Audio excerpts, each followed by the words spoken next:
Today on Supercars Talk, if you qualified 12th or below, you're slower than Macaulay Jones.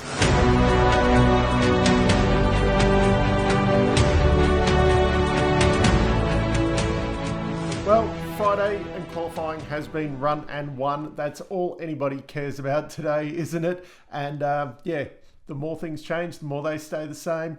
Even though Brodie has moved manufacturers, teams, everything except co-driver and engineer, once again, fastest in qualifying at Friday at Bathurst. He will be the last man out for the top 10 shootout tomorrow.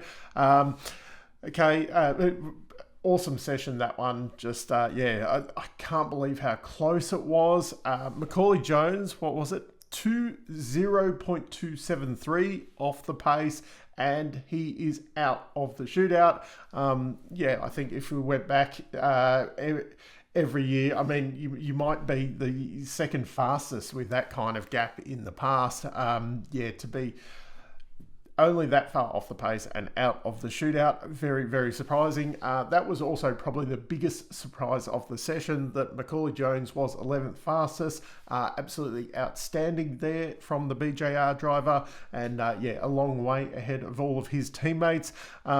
The other surprises, I suppose, Will Brown in 12th. It is expected that, only one Triple Eight car making it into the top 10, and Matty Payne all the way down in 18th. They will be doing rain dances for Sunday morning. The way this race is going, 18th, you're out of it these days. Unless the heavens open up and there is some weather. He's got Garth Tander with him.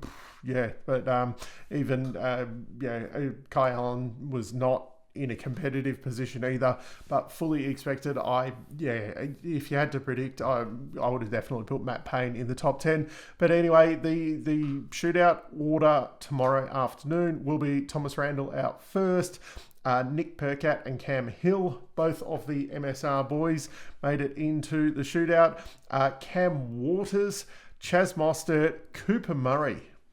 They're kind of in that car, and they're looking really, really good. Even like Job Stewart was very fast earlier on today when he was out there. I thought the Jack LeBrock car would be still the leader out of that. They're looking really strong. Anton De Pasquale, Ryan Wood, Brock Feeney, and then Brodie Kostecki will be last out. Just a seriously fast session, and just the way the times are going, all of a sudden, Brodie looked like he was number one for a lot of the session, and then all of a sudden, towards the end, he was right down in the top 10, and just got himself in there. As I said, Macca kind of popped in at the last second, and a few surprises not in there. It's looking, it's very, very competitive, and I think it's going to be a great top 10 shootout tomorrow. Anyway, in other news today, the sun was out after a very gloomy Thursday. They are still predicting some rain on Sunday. So, I kind of want to see some rain to spice it up a bit.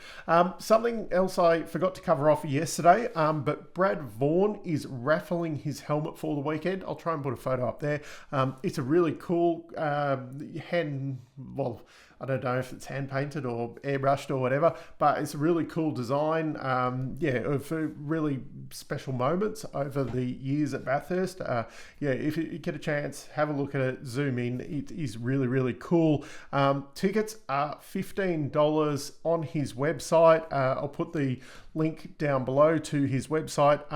All the proceeds go to the Grab Life by the Balls mental health charity. Really, really good cause that. And I don't want people to enter because I've entered and I'd really like to win it because it just looks awesome, and it'd be awesome to have an actual, race driver's helmet, especially with it being Brad Vaughan, who's such a friend of the show.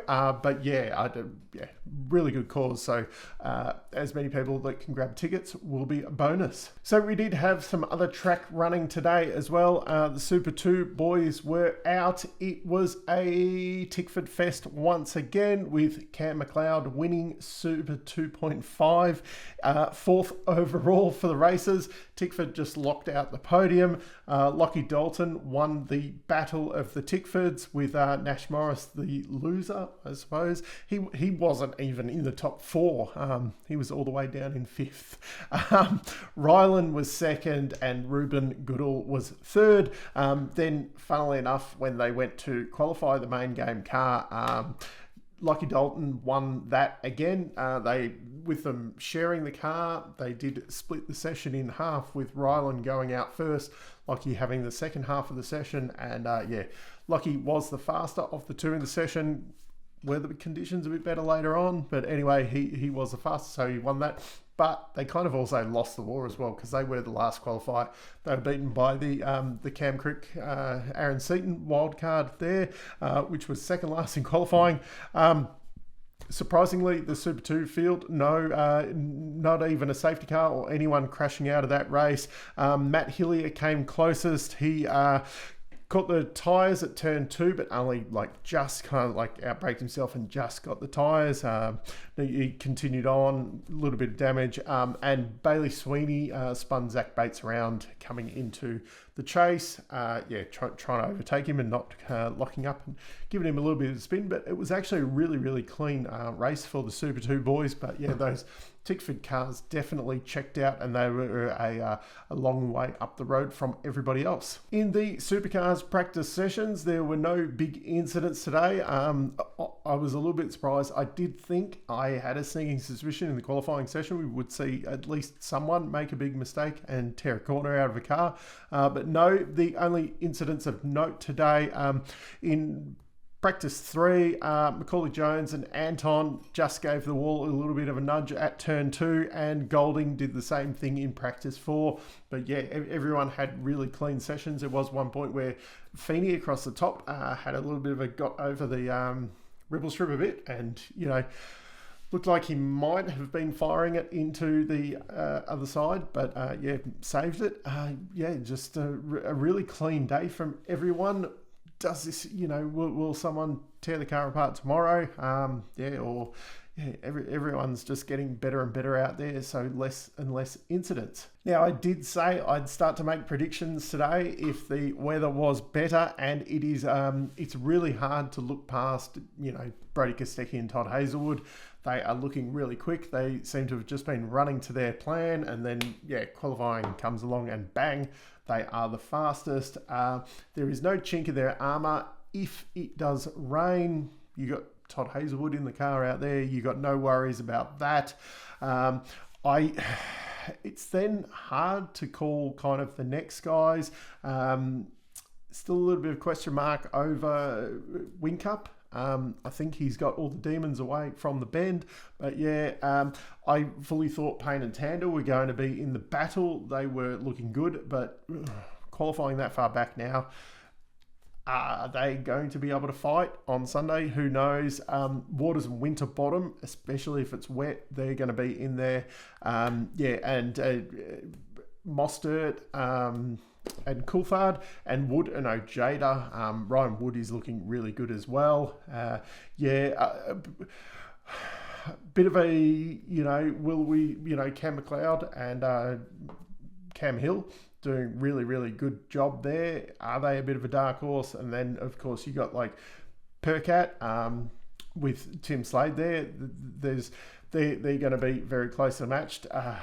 Murray and Job Stewart, the speed coming out of that car, and as I said, Job Stewart earlier in the day really, really impressed me. It's a bit disappointing, their Super 2 cars seem to really kind of be off the pace this year, because then, those guys get into a main game car and they seem fine. So I'm still going for these guys back to back, but there is so many combinations who could take it out, and with the big question mark over the weather at the moment, it will only take a tiny little mistake, and so someone will be out of the race, and so I hope that's as clear as mud for you. But down in the comments, let me know your predictions for Sunday at the moment, and then we'll change everything tomorrow after the top 10 shootout, and because we'll have a proper idea of where everyone's starting. But until tomorrow night, I'm still Dave, and I'll catch you later.